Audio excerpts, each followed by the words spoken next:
पैसे में इतना पावर होता है कि फर्जी तरीके से नौकरी भी पा सकते हैं और पूरे अधिकारी को अपने कब्जे में रख सकते हैं। आपके ऊपर कोई कार्रवाई नहीं होगी। जी हाँ, आप सही सुन रहे हैं। ऐसा उजागर होने के बाद भी वरीय अधिकारियों ने उनके संरक्षण दे रखा है, अभी तक उसके ऊपर कोई कार्रवाई नहीं की है। लगातार इन्होंने प्रयास कर रहे हैं और उनके खिलाफ कार्रवाई करने की मांग कर रहे हैं, उसको हटाने की मांग कर रहे हैं ताकि दूसरे लोग वहाँ पे सही तरीके से नौकरी पा सके, लेकिन ऐसा नहीं हो रहा है। देखिए क्या कहा इन्होंने। पता नहीं था इसके विषय में। 2020 में हमने इनके खिलाफ में 498 का केस गोंदा थाना क्षेत्र से किया। मेरा आवास गोंदा थाना क्षेत्र में। हमारी बच्ची के साथ वो लोग हमेशा मारपीट करते थे, दहेज के लिए मांग करते थे। ठीक है, तो मैंने इनको गोंदा थाना क्षेत्र में 498 का केस किया।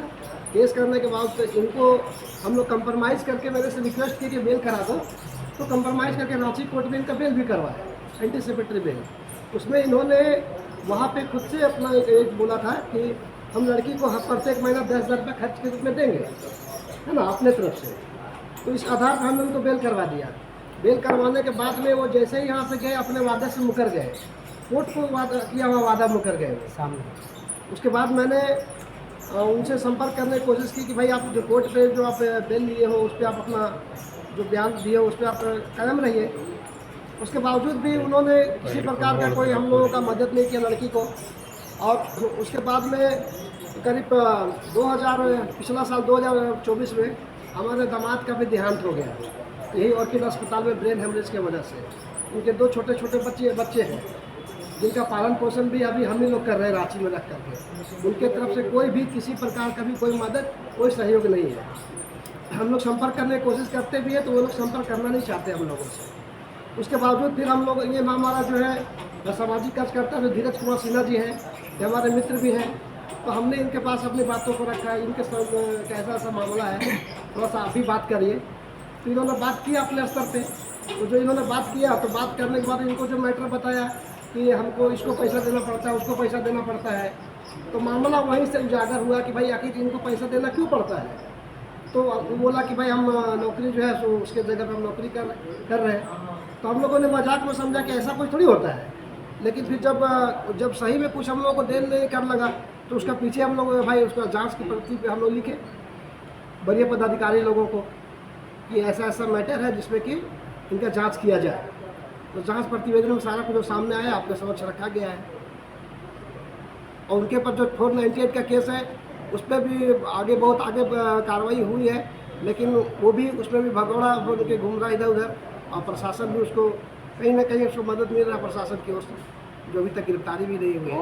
कौन से साल में इस तरह केस जो मैंने किया 2020 में गोंदा थाना क्षेत्र से, केस नंबर है 8/2020। क्या मांग करते हैं? मैं यही मांग करता हूँ कि इनको जल्द से जल्द इनके जो जहाँ पे काम कर उसे पदमुक्त किया जाए, इनको बर्खास्त किया जाए, ताकि जो न्याय मुझे नहीं मिल रहा तो इनके और भी जो प्रशासन को धोखा देके, कानून को धोखा देके जो नौकरी कर रहा है उनको बर्खास्त किया जाए। हमारा यही मांग है। देखिए, धीरज जी और राजेंद्र जी दोनों सामाजिक कार्यकर्ता हैं और इन्होंने हवलदार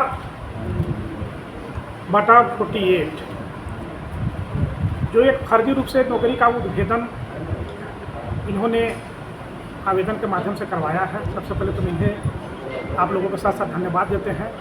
इन्होंने एक फर्जी नौकरी का उद्भेदन इस राज्य में किया है। कुछ लोगों को रोजगार नहीं मिल पा रहा है, दूसरे लोग फर्जी नौकरी जो है 32 साल 33 साल से कर रहा है। तो एक हवलदार हैं जिनका नाम संजय कुमार राम है और वह है अपने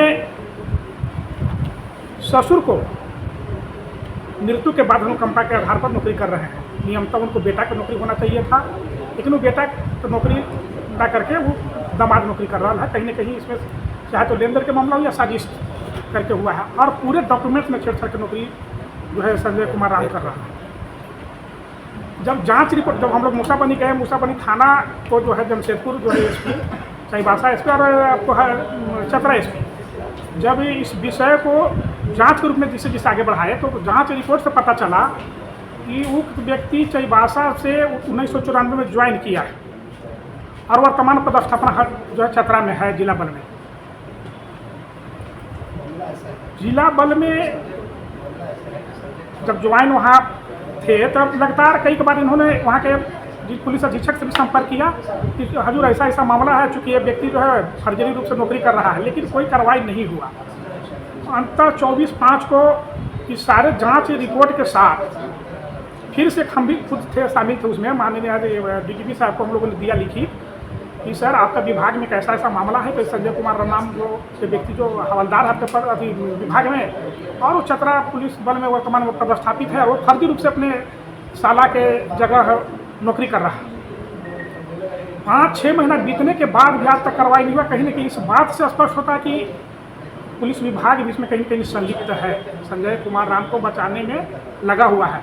जो दुर्भाग्य कहा जा सकता है कि वो 31-32 वर्षों में लाखों करोड़ों रुपया जो है सरकार के वेतन उठाया, और आज जांच रिपोर्ट में दोषी होने के बाद भी खुद उसका बयान स्वीकृति होने के बाद उसका उन्होंने भी कहा कि हाँ हम अपने साला के जगह पर नौकरी कर रहे हैं। ये सारे बयान आने के बाद भी, जांच रिपोर्ट जो है प्रमाणित होने के बाद भी अगर लोग नौकरी कर रहे हैं तो कहीं न कहीं सवालिया निशान सरकार और पुलिस प्रशासन पर भी खड़ा होता है। तो हम मांग करते हैं माननीय इस राज्य के मुख्यमंत्री से और डीजीपी साहब से कि संजय कुमार राम जो हवलदार है, जिसका जांच रिपोर्ट जो है सारा चीज़ जो है सही पाया गया है, उस पर यथाशीघ्र कार्रवाई हो, उस पर बर्खास्ती हो, और सारा जो सरकार का जो पैसा लिया है उसका रिकवरी हो।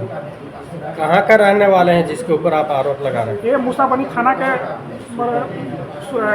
सुरदा गांव के रहने वाले हैं, और इनका ज्वाइनिंग 1994 में आपको चाईबासा जिला बल में हुआ था। वर्तमान में इनका पदस्थापना आपको चतरा में। जो जिनका नौकरी छीने, इनका ससुराल कहाँ पे हुआ? इनका ससुराल है बगल में ही, सुरदा के बगल में भंडार में इनका घर हो गया, और सूदा इनका जो है ना, इनका ससुराल हो गया। और भंडार का गाँव है जो मूसाबनी थाना के अंतर्गत में आता है। परिचय दीजिए। उपेंद्र कुमार, सामाजिक कार्यकर्ता। ये आज प्रेस मीडिया को आमंत्रित किए हैं, क्या मामला है? मामला बहुत ही संगीन है। एक हवलदार हैं, हवलदार बटा 48 संजय कुमार राम उर्फ तिलकधारी राम रेवानी, जो रहने वाले सुरदा के हैं। भंडार में उनका घर पड़ता है और सुरदा में उनका ससुराल पड़ता है। 2024 में हम लोग बातचीत के क्रम में ही उनसे पता चला कि वो अपने ससुर के जगह पर नौकरी कर रहे हैं। तो हम लोग इसको मजाक में लिए, हम बोले कि ऐसा तो हो नहीं सकता है। बोले कि नहीं, ऐसा ही है, जिस कारण से जो है हमको अपने जो तनख्वाह मुझे मिलता है हर माह, उसको 3 जगह जो है बांटना होता है।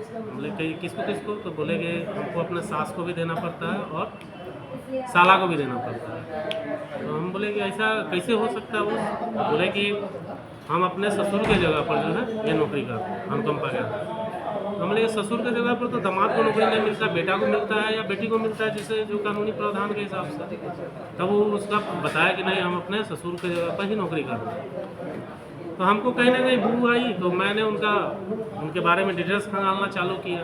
तो उनके राशन कार्ड, आधार कार्ड, पैन कार्ड, इन सब चीज़ों में जो है मुझे फर्जी जो है दिखा। तो मैं वरीय पदाधिकारी लोगों को पत्र लिखा, माननीय मुख्यमंत्री जी को, राज्यपाल जी को, उसके बाद डीजीपी साहब को, वहाँ के जो है आयुक्त महोदय को, उपायुक्त महोदय को, पुलिस अधीक्षक महोदय को, सब लिखने के बाद तब इनके ऊपर जो है जांच कार्रवाई जो है शुरू किया गया। चतरा के पुलिस अधीक्षक महोदय जो है लिखे चाईबासा को, और चाईबासा जो है लिखे पुलिस अधीक्षक ये क्या बोलते हैं जमशेदपुर को।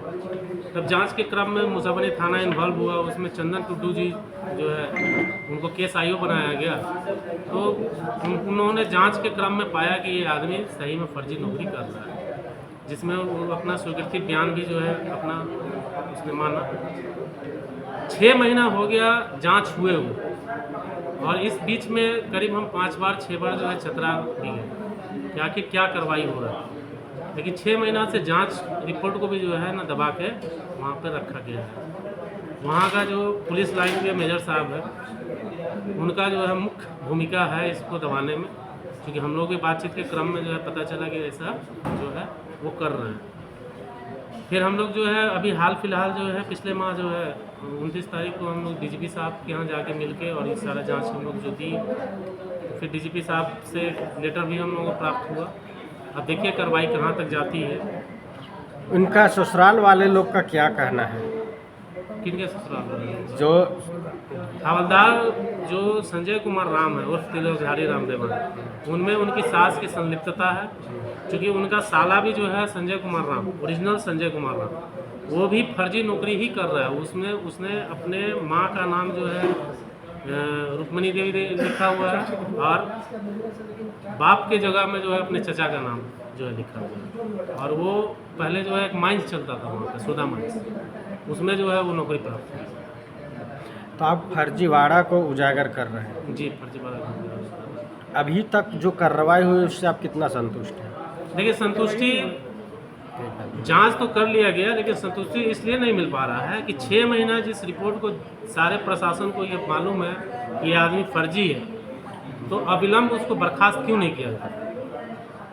आखिर किन किन लोगों का जो है संलिप्तता है? इस तरह का जो है एक तरह से राज्य के पैसे का दोहन हो रहा है। जिसको अधिकार मिलना चाहिए उसको मिला नहीं, और ये फर्जी तरीके से नौकरी करके जो है उस पैसे का जो है दोहन कर रहा है। तो इसके लिए तो 3.25 करोड़ जो भी झारखंड की जनता है, इन्हीं के टैक्स के पैसे से जो है पुलिस प्रशासन या किसी भी विभाग को जो है पैसा जाता है, तो कहीं ना कहीं इस पैसे का दुरुपयोग किया जा रहा है। परिचय मेरा नाम हुआ धीरज कुमार सिन्हा, कांकेर रोड, रांची।